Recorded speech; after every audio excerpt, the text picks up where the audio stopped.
Fala pessoal, sejam bem-vindos para a gente dar continuidade na aula do Código de Defesa do Consumidor. Agora a gente vai ver então sobre a proteção contratual. O CDC ele fala o seguinte, olha só, os contratos que regulam as relações de consumo não obrigarão os consumidores se não lhes for dada a oportunidade de tomar conhecimento prévio de seu conteúdo, ou se os respectivos instrumentos forem redigidos de modo a dificultar a compreensão do seu sentido e alcance. Tá? Então, dentro dessas situações, o que constar em um contrato que o consumidor ele não teve conhecimento ou de que está lá expresso para dificultar o seu conhecimento, o que está expresso lá não vai obrigar esse consumidor, não vai ser uma obrigação para ele.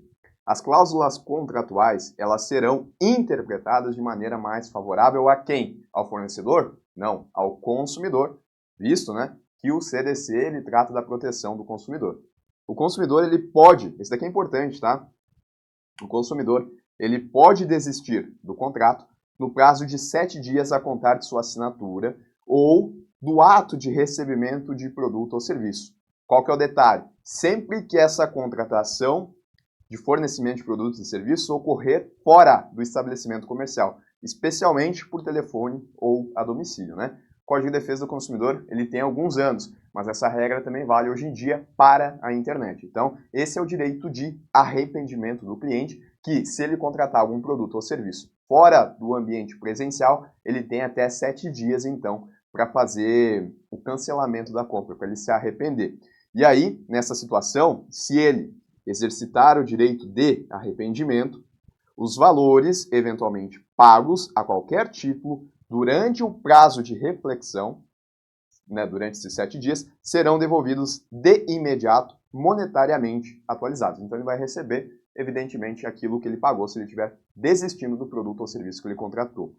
A garantia contratual, ela é complementar à legal e será conferida mediante termo escrito, tá? Então, se por acaso, em algum contrato, o fornecedor ele aumenta esse prazo aí para que o cliente consiga, então, daqui a pouco fazer o cancelamento de um produto e serviço, isso é o que a gente chama de garantia contratual complementar. E ela tem que ser conferida mediante termo escrito. Então, se, por exemplo, o fornecedor colocar lá que, na verdade, esse consumidor vai ter até 30 dias de arrependimento, né? Então, esses 23 dias a mais que ele está colocando é complementar aos 7 dias legais. Se for 30 dias só do complementar, na verdade são 37 dias, né? 7 dias, que é a garantia legal, essa que a gente está vendo, mais a garantia complementar. Mas, geralmente, quando os fornecedores eles colocam 30 dias, eles já estão considerando, então, 7 dias a legal e estão dando 23 de complementar. Perfeito. E tem que estar, né, um termo escrito colocando isso. Bom, são nulas de pleno direito, entre outras, as cláusulas contratuais relativas ao fornecimento de produtos e serviços que, então, dentro de um contrato, se algumas dessas cláusulas, que a gente vai ler aqui nos próximos minutos, elas estiverem presentes, elas são nulas de pleno direito, ou seja, pode até constar lá, mas não vai ter efeito nenhum, é como se não existisse, tá?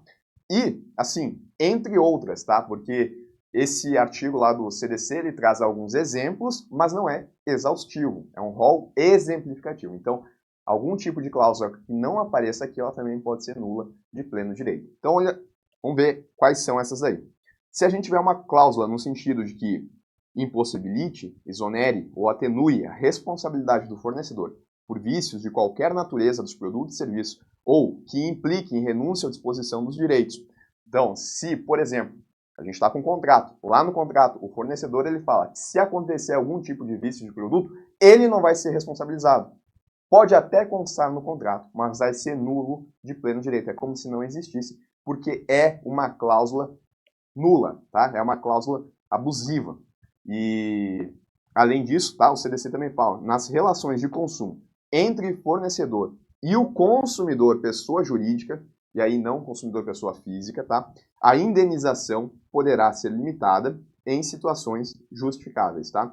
Então, aí nesse sentido, quando for consumidor, pessoa jurídica, a indenização, né, relativa aí às cláusulas, ela pode ser limitada, relativas, né, a vícios de produto, aí pode ser limitado. Subtraiam ao consumidor a opção de reembolso da quantia já paga. Se aparecer lá, nula de pleno direito. Transfiram a responsabilidade a terceiros, né? O fornecedor está colocando ali a responsabilidade em um terceiro e se esquivando da responsabilidade, por exemplo, da reparação de um vício de produto. Cláusula nula de pleno direito. Estabeleçam obrigações consideradas iníquas, abusivas, que coloquem o consumidor em desvantagem exagerada ou sejam incompatíveis com a boa-fé ou equidade. Também nula. Estabeleçam a inversão do ônus de prova em prejuízo do consumidor. A gente viu, né, que o Código de Defesa do Consumidor, ele coloca duas hipóteses que, a critério do juiz, pode acontecer uma inversão do ônus de prova a favor do consumidor, né? Se as alegações forem verossímeis aliás, né, se o consumidor ele for hipossuficiente. A critério do juiz, então, pode acontecer essa inversão do ônus da prova. Agora, não pode o fornecedor, aliás, se ele fizer isso, né, se ele colocar lá no contrato uma cláusula que coloque a inversão de ônus em desfavor do consumidor, essa cláusula ela vai ser nula de pleno direito, como se não existisse, tá? Determinem a utilização compulsória de arbitragem, ou seja, o consumidor não poderia levar à via judicial algum tipo de demanda que ele tem, também não pode. Ainda, imponham um representante para concluir ou realizar outro negócio jurídico pelo consumidor. Vai colocar um representante para atuar no nome do consumidor. Também vai ser nulo de pleno direito. Deixem de fornecer a opção de concluir ou não o contrato, embora obrigando o consumidor. Então, apenas o fornecedor, se essa cláusula estivesse presente, poderia concluir ou não o contrato, sem dar essa escolha ao consumidor. Também é uma cláusula nula. Permitam ao fornecedor, direta ou indiretamente, variação do preço de maneira unilateral. Então, se eventualmente naquele contrato permitir a variação de preço, não pode ela ser unicamente pelo lado do fornecedor. Autorizem o fornecedor a cancelar o contrato unilateralmente, sem que igual direito seja conferido ao consumidor. Ideia parecida, tá?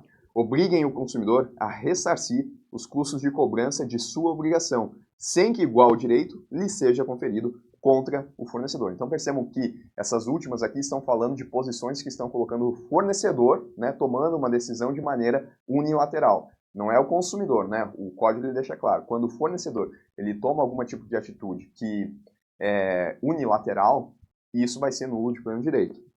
Autorizem o fornecedor a modificar unilateralmente o conteúdo ou a qualidade do contrato após a sua celebração. Infringam ou possibilitam a violação de normas ambientais. Estejam em desacordo com o sistema de proteção ao consumidor. Também são nulas, tá? Ofende aos princípios fundamentais do sistema jurídico a que pertence. Restringe direitos ou obrigações fundamentais inerentes à natureza do contrato, de tal modo a ameaçar seu objeto ou equilíbrio contratual, e se mostra excessivamente onerosa para o consumidor, considerando-se a natureza e o conteúdo do contrato, o interesse das partes e outras circunstâncias peculiares ao caso, tá? Então são exemplos aí de cláusulas que são nulas. Se aparecerem eventualmente em um contrato, essas cláusulas, eu não estou falando do contrato inteiro, estou falando essas cláusulas em específico, elas vão ser consideradas nulas e elas não vão ter efeito jurídico, tá? Só essas aqui que apareceram? Não, né? Podem ter outras que não expressas aqui, porque esse rol ele é exemplificativo. Olha só que interessante, a nulidade de uma cláusula contratual abusiva não invalida o contrato, exceto quando de sua ausência, apesar dos esforços de integração, decorrer ônus excessivo a qualquer das partes. Aqui ele falou qualquer das partes, então consumidor e fornecedor. A gente vai ter, por exemplo, o contrato, né? Aí esse contrato vai ter um tanto de cláusulas aqui. E dessas cláusulas aqui a gente tem essa daqui, que ela é abusiva. Eu vou cancelar o contrato inteiro por conta dessa cláusula abusiva? Não é isso que o CDC diz, né? A nulidade de uma cláusula, ela não invalida o contrato, ou seja, essa cláusula aqui ela não vai ter efeito. E se for possível, a gente vai manter o contrato com as demais cláusulas. A não ser que, da ausência dessa cláusula aqui, apesar dos esforços de integração, decorrer um ônus excessivo a qualquer uma das partes. Um ônus excessivo ao fornecedor ou, principalmente, né, um ônus excessivo ao consumidor. Daí, nessa situação, o contrato ele vai ser invalidado. Se não, a gente mantém o contrato. Bom, no fornecimento de produtos ou serviços que envolva outorga de crédito ou concessão de financiamento ao consumidor, né, então contratos aí de instituições financeiras, por exemplo, o fornecedor deverá, entre outros requisitos, informá-lo prévia e adequadamente sobre. Então, de maneira prévia, tem que informar ao consumidor o quê? O preço do produto ou serviço em moeda corrente nacional. Tá? Então, Tranquilo, montante dos juros de mora e da taxa efetiva anual de juros, tá? Não só aquela taxa nominal, mas efetivamente quanto que o cliente ele vai pagar. Acréscimos legalmente previstos, número e periodicidade de prestações, soma total a pagar, com e sem financiamento, né? Então, por exemplo, o cliente ele vai lá solicitar um empréstimo de um carro, aí o valor que ele está precisando é de R$40 mil. Lá, então, entre outras informações, no contrato em que ele for pegar esse dinheiro emprestado, vai ter que ter o valor total, né, que ele vai pagar. Vai ser, por exemplo, 75 mil. Então tem que constar essas duas informações. O valor sem financiamento, o valor com financiamento. Além do número das prestações, a periodicidade, se é mensal, se é semestral, se é anual, tudo tem que estar lá. As multas de mora, ou seja, aquelas multas decorrentes de atraso no pagamento das parcelas pelo consumidor, decorrentes do inadimplemento de obrigações, no seu termo não poderão ser superiores a quanto? 2%, tá?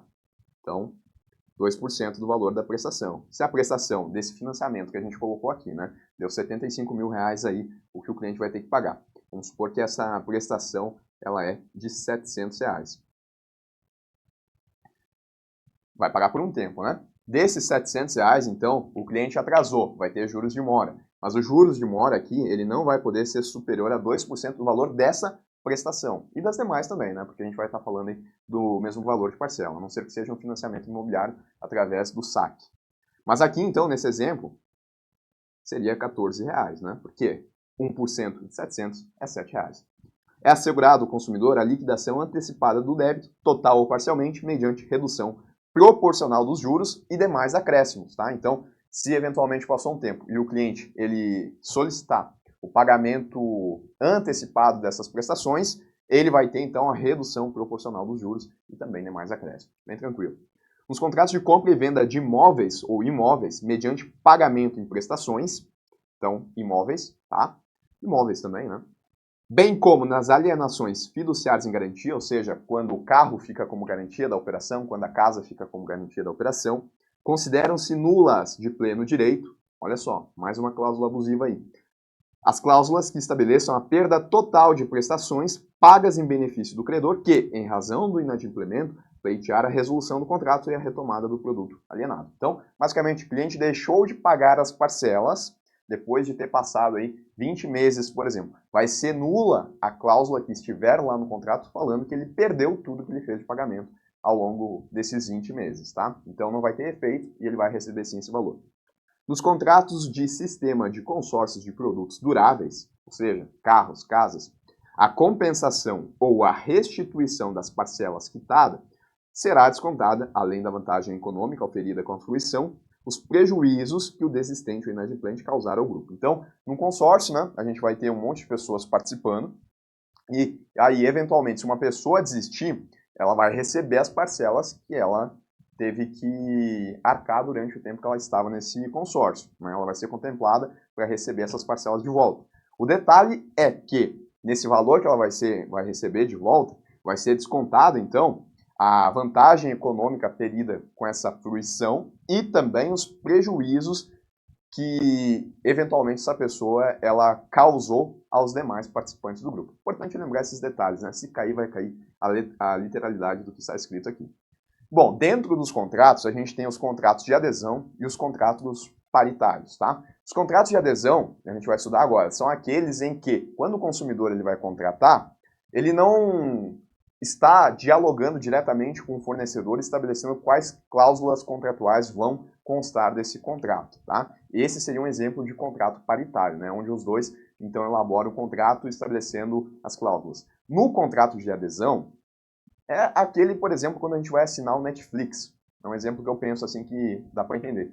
Quando a gente vai assinar o Netflix, não chega lá o contrato todo redigido e a gente só tem que concordar com os termos e assinar? Bom, isso é um contrato de adesão, porque o cliente ele não consegue modificar as cláusulas contratuais que estão ali. Ou ele aceita, ou ele não aceita, né? Não consegue discutir.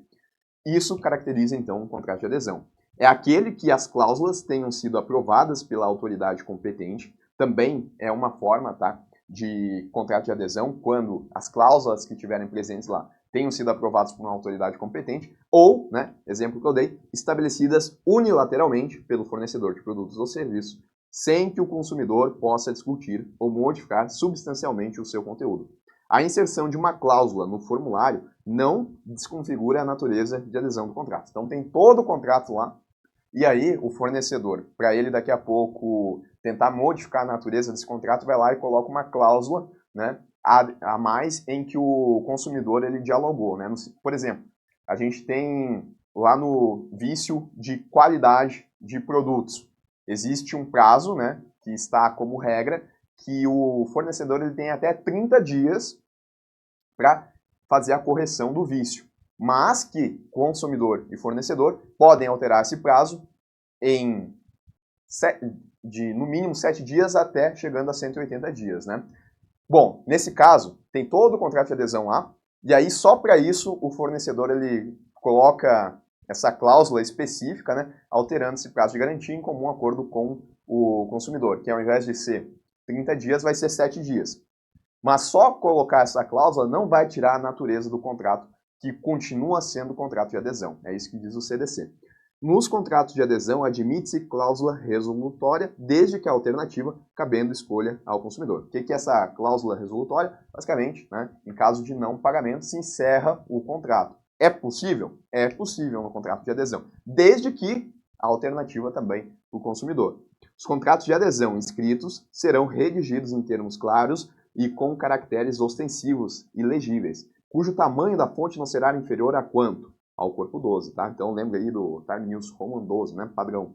De modo a facilitar sua compreensão pelo consumidor. Não falou o tipo de fonte, né? Mas falou o tamanho dessa fonte. Não pode ser inferior a corpo 12. As cláusulas que implicarem limitação de direito do consumidor deverão ser redigidas com destaque, permitindo sua imediata e fácil compreensão, né? É porque a gente tem todo um contrato com um monte de cláusulas, eventualmente o consumidor ele vai lendo aquilo e não vai prestando atenção em tudo. Quando tiver algo importante, no sentido de que aconteça alguma limitação em direito do consumidor, isso vai ter que estar em destaque, para que chame a atenção do consumidor e ele entenda exatamente que ele está tendo essa limitação. Bom, dito isso, né, a gente viu ali a proteção contratual, as cláusulas abusivas, agora a gente avança um pouquinho, tá? Isso daqui é novo no Código de Defesa do Consumidor e eu chamo a atenção para vocês, tá? Prevenção e tratamento do superendividamento. São novos artigos que constam no CDC e que não tem tanta cobrança ainda em prova, mas a gente vai então passar aqui por cada um desses artigos que são importantes para a prova de vocês.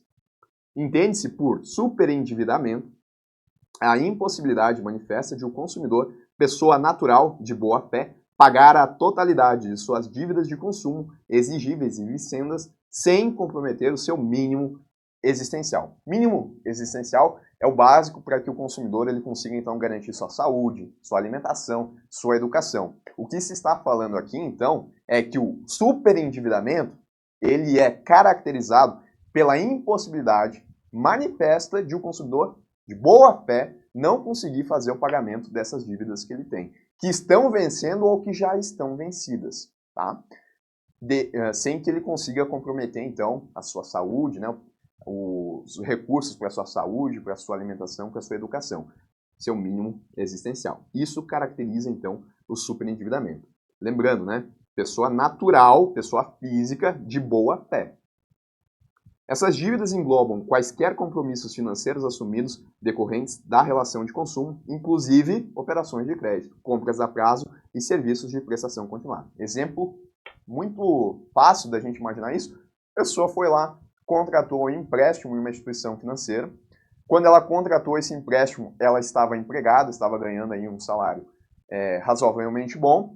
Aí, né, ela foi demitida e agora ela não tem mais condições, então, de arcar com esse parcelamento que ela fez. Se é de boa fé, né, quando ele contratou, se era de boa fé, ele não sabia que ia ser demitido, então isso pode caracterizar o superendividamento, desde que dentro aqui do conceito que a gente viu. Mas isso não vai se aplicar, tá, o superendividamento, ao consumidor cujas dívidas tenham sido contraídas mediante fraude ou má-fé. Ele sabia que ele ia ser demitido, e aí ele foi lá e fez uma enorme contratação de operação de crédito, né? A instituição financeira não tinha como saber, concedeu o crédito, e agora ele foi demitido, né? Ficou com crédito, mas não consegue arcar com as parcelas. Aí, nesse caso, as medidas de proteção que vão estar aqui tratando do superendividamento não vão atingir essa pessoa. Também as que sejam oriundas de contratos celebrados dolosamente com o propósito de não realizar o pagamento, né, exemplo aí que eu dei, ou decorram de aquisição ou contratação de produtos e serviços de luxo de alto valor. Né? Então a pessoa estava empregada e aí ela fez um CDC veículos para comprar um carro esportivo lá de 500, 600, 700 mil reais. Nessa situação também, né, não vai se enquadrar aqui nas medidas de proteção do CDC. No fornecimento de crédito e na venda a prazo, além das informações obrigatórias, o fornecedor ou intermediário deverá informar o consumidor prévia e adequadamente no momento da oferta sobre o custo efetivo total e a descrição dos elementos que o compõem, a taxa efetiva mensal de juros, bem como a taxa dos juros de mora e o total de encargos de qualquer natureza previstos para o atraso de pagamento, o montante das prestações e o prazo da validade da oferta, que deve ser no mínimo de 2 dias, o nome, endereço, inclusive eletrônico do fornecedor, o direito do consumidor à liquidação antecipada e não onerosa do débito. Tá? Então, no fornecimento de crédito e vendas a prazo que podem levar ao superendividamento, além das informações que a gente já estudou ali na proteção contratual, ainda a gente tem mais detalhes aqui que tem que ser informados. Bom, é vedado, expressa ou implicitamente na oferta de crédito ao consumidor, ou seja, a instituição financeira colocando crédito, disponibilizando operações de empréstimo ao consumidor. O que é vedado a ela? Vamos lá.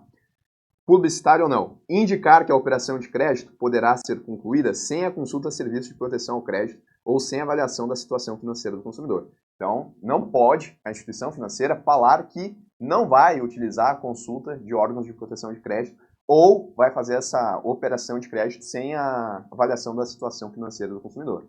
Porque às vezes o consumidor está desesperado, né? Daqui a pouco ele está com uma dívida em outro lugar, ele precisa daquele dinheiro emprestado, e aí tem lá uma financeira que fala que não vai fazer consulta a SPC, não vai fazer consulta a Serasa, não vai fazer avaliação financeira e vai conceder o crédito. Bom, não pode, tá? O CDC diz que não pode fazer esse tipo de oferta. Ocultar ou dificultar a compreensão sobre o ônus e risco da contratação de crédito ou da venda a prazo. Também não pode. Assediar ou pressionar o consumidor para contratar o fornecimento de produto, serviço ou crédito, principalmente se tratar de consumidor idoso, analfabeto, doente ou em estado de vulnerabilidade agravada ou se a contratação envolver prêmio. Tá? Então, quando a gente tem um consumidor que ele é considerado vulnerável, não pode, então, as instituições que estão oferecendo crédito a esse consumidor utilizar aí de mecanismos que vão pressionar esse consumidor a contratar.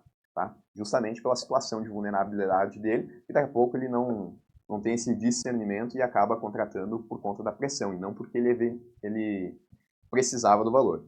Condicionar o atendimento de pretensões do consumidor ou o início de tratativas à renúncia ou à desistência de demandas judiciais ao pagamento de honorários advocatícios ou a depósitos judiciais. Tá? Então não pode ter esse tipo de condicionamento também. Ainda, na oferta de crédito previamente à contratação, antes de acontecer a contratação, portanto, o fornecedor ou intermediário deverá, entre outras condutas, então, fornecedor ou intermediário, informar e esclarecer adequadamente o consumidor, considerada a sua idade, sobre a natureza e a modalidade do crédito oferecido, sobre todos os custos incidentes e sobre as consequências genéricas e específicas do inadimplemento. Tá? Então vai ter que trazer essas informações de uma maneira que o consumidor consiga entender a natureza do crédito e o que pode acontecer se ele vier a ficar inadimplente. Avaliar de forma responsável as condições de crédito do consumidor, mediante análise das informações disponíveis em banco de dados de proteção ao crédito. Informar a identidade do agente financiador e entregar ao consumidor, ao garante e outros coobrigados, cópia do contrato de crédito. Tá? Tranquilo. O descumprimento de qualquer dos deveres poderá acarretar judicialmente a redução dos juros, dos encargos ou de qualquer acréscimo ao principal e a dilação do prazo de pagamento previsto no contrato original, conforme a gravidade da conduta do fornecedor e as possibilidades financeiras do consumidor, sem prejuízo de outras sanções e de indenizações por perdas e danos patrimoniais, morais e ao consumidor. Tá? Então, descumprimento aí pode acarretar essa diminuição dos juros. Em resumo, seria isso. Bom, olha só que legal isso daqui, conexos, coligados ou interdependentes, entre outros, o contrato principal de fornecimento de produtos e serviços e os contratos acessórios de crédito que lhe garantem o financiamento. Quando? A gente já vai ver. O que esse artigo importante do CDC está falando? Ele está falando, por exemplo, pensa que eu estou indo até uma concessionária, até essas lojas que vendem carro, né? Me fugiu agora o nome, não é uma concessionária, mas essas garagens que vendem carros. E aí, na hora de eu comprar o carro, que é o produto ou serviço que eu quero efetivamente contratar, faltou dinheiro. E aí, né, dentro dessa garagem que vende carros, eles têm uma financeira que, coincidentemente, também fornece crédito aos consumidores para que eles consigam comprar os carros dessa garagem. E aí, então, eu vou ter o contrato principal, que é a compra do carro, e eu também vou ter um contrato acessório que lhe garante o financiamento, do carro. É sobre isso, então, que esse artigo aqui do CDC está falando. O detalhe é que, para se configurar contrato principal e contrato acessório, nessa situação de o produto e serviço ele estar sendo financiado por um contrato acessório de crédito, é de que o financiamento, quando o fornecedor de crédito recorrer aos serviços do fornecedor de produto ou serviço para a preparação ou a conclusão do contrato de crédito, ou seja, não necessariamente uma financeira que está ali na garagem, uma outra instituição, mas o fornecedor de crédito recorrer, então, ao serviço do fornecedor de produto para a preparação ou a conclusão do contrato. Então, uma outra financeira, né, a gente tem a situação onde essa financeira ela vai recorrer ao fornecedor do produto, que é a garagem lá que está vendendo o carro. E na segunda, tá? Oferecer o crédito no local da atividade empresarial do fornecedor de produto ou serviço financiado, onde o contrato principal for celebrado. Aí é o exemplo que eu coloquei para vocês, tá? Que é quando a gente tem a garagem e lá mesmo tem uma financeira atuando. Aí a gente tem o contrato principal e o contrato acessório, que é um contrato conexo, coligado e interdependente. E o que significa isso tudo, né? O exercício do direito de arrependimento no contrato principal ou no contrato de crédito implica a resolução de pleno direito do contrato que lhe seja conexo. Então, né, se, por exemplo, direito de arrependimento sobre o contrato de crédito, também vai impactar o contrato principal. A invalidade ou ineficácia do contrato principal implicará de pleno direito a do contrato de crédito que lhe seja conexo, ressalvado ao fornecedor do crédito o direito de obter o fornecedor de produto e serviço a devolução dos valores entregues, inclusive relativamente a tributos. Tá? Então, lembrem que quando caracterizar contrato principal e contrato acessório, se a gente estiver olhando o direito de arrependimento, vai atingir os dois, e também, né, a invalidade e a ineficácia do contrato principal vai atingir também o contrato acessório. Quando é que se caracteriza essa relação? Bom, quando o fornecedor de crédito recorrer aos serviços do fornecedor de produto para a preparação e conclusão do contrato de crédito, ou quando, né, o fornecedor de crédito ele oferecer o crédito no local da atividade empresarial do fornecedor de produto. Exemplo aí da garagem. Bom, agora o que é vedado, tá, ao fornecedor de produto ou serviço que envolva crédito. O que é vedado, entre outras condutas? Olha o exemplificativo. Olha só que grande isso daqui. Vamos ver. Realizar ou proceder à cobrança ou a débito em conta de qualquer quantia que houver sido contestada pelo consumidor em compra realizada com cartão de crédito ou similar. Tá, vamos por partes aqui para ficar mais fácil. Então, o consumidor, ele tinha um cartão de crédito e ele contestou uma compra que apareceu naquele cartão de crédito. Situação normal, tá? Dia a dia, nas instituições financeiras, isso aparece bastante, tá? Cartão foi clonado, apareceu lá uma série de compras em um site estrangeiro que o consumidor ele não reconhece aquelas compras. Então ele vai até a instituição financeira e recorre, né? Ele faz uma contestação em relação a essas compras que foram feitas. E aí o artigo ele fala que é vedado ao fornecedor de produto que envolva um crédito realizar ou proceder à cobrança ou ao débito em conta de qualquer quantia que for contestada pelo consumidor. Então, a princípio, não pode fazer, enquanto não for adequadamente solucionada a controvérsia, ou seja, contestação do consumidor, desde que o consumidor haja notificado a administradora do cartão com antecedência de pelo menos 10 dias contados do vencimento da fatura. Então, né, vamos supor que a fatura ela vence no dia 15. E aí, essas compras aconteceram no dia 20, né? Está dentro dessa fatura que vai vencer no dia 5, aconteceu no dia 20 do 5, e a fatura ela vai vencer no dia 15 do 6. As compras aconteceram aqui no dia 20 do 5. Então, o cliente ele tem até o dia 05 do 06 para notificar a administradora do cartão de crédito e que não venha cobranças nessa fatura aqui do dia 15 do 6. É claro que o consumidor ele vai ver isso lá no dia 20 do 5, provavelmente ele já vai nos próximos dias, né, notificar a administradora do cartão de crédito para entrar com uma contestação nesses valores. Mas, eventualmente, isso daqui pode acontecer o seguinte, ó. Se acontecer no dia 4 do 6 e o cliente ele só tomar conhecimento e notificar lá no dia 8 do 6, aí, naquela fatura, as cobranças elas podem acontecer. Depois vai ter a restituição, né, desses valores, ou o cliente não vai fazer o pagamento, a gente já vai ver. Mas fato é, se o cliente notificar com 10 dias de antecedência, no vencimento daquela fatura não pode ter cobrança. É o que a gente está vendo aqui. Vedada a manutenção do valor na fatura seguinte e assegurado ao consumidor o direito de deduzir do total da fatura o valor em disputa e efetuar o pagamento da parte não contestada. Ou seja, aquilo que ele comprou e que ele não está contestando, ele faz o pagamento. Podendo o emissor lançar como crédito em confiança o valor idêntico ao da transação contestada que tenha sido cobrada, tá? Enquanto não encerrada a apuração da contestação. Então, se eventualmente o cliente tem uma fatura que deu, vamos supor aqui, R$400 e ele não está reconhecendo R$100, ele, né, vai pagar efetivamente os R$300 que foi o que ele gastou, porque o que ele comprou são R$300, R$100 apareceram lá porque o cartão foi clonado. E aí, sobre esses R$100 aqui, que o cliente ele não reconhece, ele fez a contestação, certo?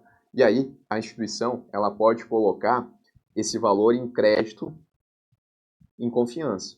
Ou seja, é como se a instituição financeira estivesse deixando de lado esse valor para que o consumidor não pague. Ele vai pagar efetivamente R$300, né? É isso que ele vai pagar. Mas ele não pagar esses 100 aqui que estão sendo contestados não vai levar ele a qualquer tipo de inadimplemento. Mas, olhem só, a situação ela está em contestação, ela está sendo analisada. Até aqui a gente não sabe se o consumidor, ele efetivamente, ele não vai ter que pagar isso, que realmente foi um erro. Aí depois, né, se não foi um erro, beleza, o cliente não vai pagar isso. Mas, se a instituição que fez a análise lá entender que, na verdade, foi o consumidor que fez essa compra, né, e ele que está tentando driblar o sistema para não pagar, apesar de ter sido lançado a crédito em confiança, depois o consumidor ele vai ter que pagar esse valor na próxima fatura, tá? Por isso que é o nome, crédito em confiança. Está sendo feita a contestação, está sendo feita uma análise, a gente não sabe ainda se o consumidor ele vai ter que pagar ou não, então a gente dá uma confiança para ele e ele tem que pagar apenas a diferença, que é aquele valor que ele não está contestando. Renan, e se ele estiver contestando os R$400, né? Tá falando que tudo que foi feito de compra ali no cartão de crédito, ele não reconhece. Bom, aí o crédito em confiança vai ser no valor de R$400. Eventualmente vai ter análise, se a análise comprovar que não foi ele que fez, ele não paga nada. Se a análise eventualmente comprovar que foi ele que fez, ele vai ter que pagar esses R$400. Perfeito. Bom, ainda é vedado ao fornecedor de produto ou serviço que envolva crédito recusar ou não entregar ao consumidor, ao garante e outros coabrigados, cópia da minuta do contrato principal de consumo ou do contrato de crédito em papel ou outro suporte duradouro, disponível e acessível após a conclusão. Cópia do contrato. Não entregar a cópia do contrato, tá? Impedir ou dificultar, em caso de utilização fraudulenta do cartão de crédito ou similar, que o consumidor peça e obtenha, quando aplicável, a anulação ou imediato bloqueio do pagamento ou ainda a restituição dos valores indevidamente recebidos, tá? Então não pode impedir nem dificultar, caso aconteça aí uma utilização fraudulenta desse cartão de crédito, que o consumidor ele peça, quando for aplicável, a anulação ou bloqueio do pagamento que ele fez. Bom, visto tudo isso sobre o CDC, tá? Desde lá das definições, desde também dos vícios de qualidade, do fato do produto, depois da proteção contratual, das práticas comerciais abusivas, a gente chega na parte de sanções administrativas do CDC, tá? As infrações das normas que estão presentes no CDC ficam sujeitas, conforme o caso, às seguintes sanções administrativas, tá? Primeiro, são sanções administrativas, sem prejuízo das de natureza civil, penal e das definidas em normas específicas. Quais são essas sanções administrativas, então, previstas? Multa, apreensão do produto, inutilização do produto, cassação do registro do produto junto ao órgão competente, proibição de fabricação do produto, suspensão de fornecimento de produtos ou serviços, suspensão temporária da atividade, revogação de concessão ou permissão de uso, cassação de licença do estabelecimento ou da atividade, interdição total ou parcial do estabelecimento de obra ou atividade, intervenção administrativa, imposição de contrapropaganda. Então, são exemplos aí de sanções administrativas. E as penais, agora saindo do âmbito administrativo, constituem crimes, tá? Contra as relações de consumo previstas no Código, sem prejuízo do disposto que estiver lá no Código Penal e leis especiais também, as condutas tipificadas nos artigos. Tá? Então, quais são? Vamos lá. Omitir diretrizes ou sinais ostensivos sobre a nocividade ou periculosidade de produtos nas embalagens, nos involucros, recipientes ou publicidade. Então, omitir esses dizeres, ou sinais ostensivos, isso caracteriza crime e tem uma pena de detenção de 6 meses a 2 anos e mais multa, tá? Incorrerá nas mesmas penas quem deixar de alertar, mediante recomendações escritas ostensivas, sobre a periculosidade do serviço a ser prestado. Se o crime ele for culposo, tá? Se acontecer negligência, imprudência, imperícia, a pena ela é de detenção de 1 a 6 meses ou multa, tá? A pena é mais branda se isso acontecer por causa de uma negligência, não foi de forma proposital, foi negligente. Deixar de comunicar à autoridade competente aos consumidores a nocividade ou periculosidade do produto cujo conhecimento seja posterior à sua colocação no mercado. Então, o fornecedor colocou o produto e no momento que ele colocou o produto ele não sabia que eventualmente esse produto ele tinha algum tipo de periculosidade. Mas depois ele tomou conhecimento e não avisou a autoridade competente. Crime, tá? Pena, detenção de 6 meses a 2 anos e multa. Vai incorrer na mesma pena quem deixar de retirar do mercado imediatamente, quando determinado pela autoridade competente, os produtos nocivos ou perigosos. Pessoal, fiquem tranquilos em relação às penas. Depois eu elaborei um esquema lá para facilitar a visualização, tá? Executar serviço de alto grau de periculosidade, contrariando determinação de autoridade competente. Pena, detenção de 6 a 2 anos e multa. Penas são aplicáveis sem prejuízo das correspondentes à lesão corporal e à morte. Então, aplicar isso também não vai prejudicar eventuais penas, tá, correspondentes à lesão corporal e morte. Fazer afirmação falsa ou enganosa ou omitir informação relevante sobre a natureza, característica, qualidade, quantidade, segurança, desempenho, durabilidade, preço ou garantia de produto e serviço. Afirmação falsa ou enganosa. Pena, detenção de 3 meses a 1 ano e multa. Vai incorrer na mesma pena quem patrocinar a oferta, né? Quem patrocinar a propaganda. E se o crime for culposo, a pena ela diminui um pouco, tá? Detenção de 1 a 6 meses ou multa. Ainda, fazer ou promover publicidade que sabe ou deveria saber ser enganosa ou abusiva. A gente viu, né? O que caracteriza uma propaganda enganosa, o que caracteriza uma propaganda abusiva. E se a pessoa, mesmo assim, ela fazer a publicidade, detenção aí de 3 meses a 1 ano e multa. Deixar de organizar dados fáticos, técnicos e científicos que dão base à publicidade, de 1 a 6 meses ou multa. Aqui ou, né? Empregar na reparação de produtos, peça ou componentes de reposição usados sem a autorização do consumidor, detenção de 3 a 1 ano e multa. Utilização na cobrança de dívidas de ameaça, coação, constrangimento físico ou moral, afirmações falsas, incorretas ou enganosas de qualquer outro procedimento que exponha o consumidor injustificadamente a ridículo ou interfira com o seu trabalho, detenção de 3 meses a 1 ano e multa. Impedir ou dificultar o acesso do consumidor a informações que sabe, aliás, que sobre ele constem cadastros, bancos de dados, fichas e registros, né? Quando o cliente faz a solicitação e o fornecedor impede, detenção de 6 meses a 1 ano ou multa.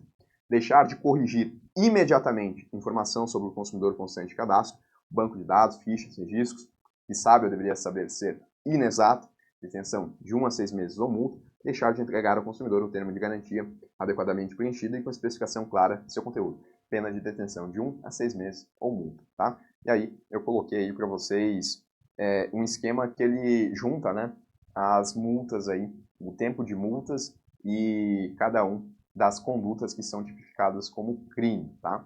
Então, assim, sinceramente, acho que não deve cair isso como objeto de prova, né? Tem que lembrar exatamente do prazo, se é aplicada a multa, se não é, qual que é o tipo de detenção, quanto que é o tempo de detenção, acho que não cai, mas está aí, né, para facilitar.